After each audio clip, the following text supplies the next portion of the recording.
some speculation here that China was actually cornering the market back in December for protective gear, for things like masks, gloves. You heard my conversation with Dr. Steve Hahn at the FDA, how reliant on China we are. So here's what I've got in front of me. From January 24th to February 29th, the National Customs inspected and released 2.46 billion pieces of epidemic prevention and control materials with value. Among them, 2.4 billion pieces of protective equipment. The Chinese bought 2 billion masks and 25.38 million pieces of protective clothing in January. Why are they... China, the capacity to make masks in China, they make half of the world's supply already of masks in China. Why are they buying 2 billion masks in January before they even told the world about this crisis?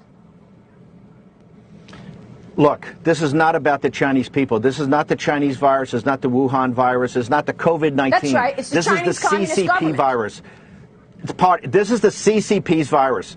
The good and decent people, and the Chinese people are among the most good and decent people on earth. It's the people in Wuhan, in Hubei province, that bore the brunt of this and were basically destroyed.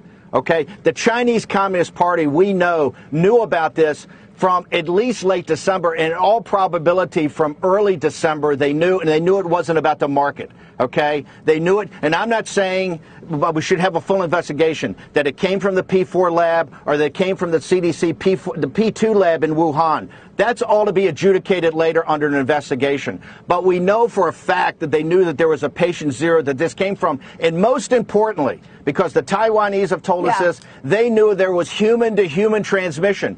On January 14th, the World Health Organization put out a tweet that said after consultation with the senior health ministers of the Chinese Communist Party, they had told them there was no human-to-human transmission.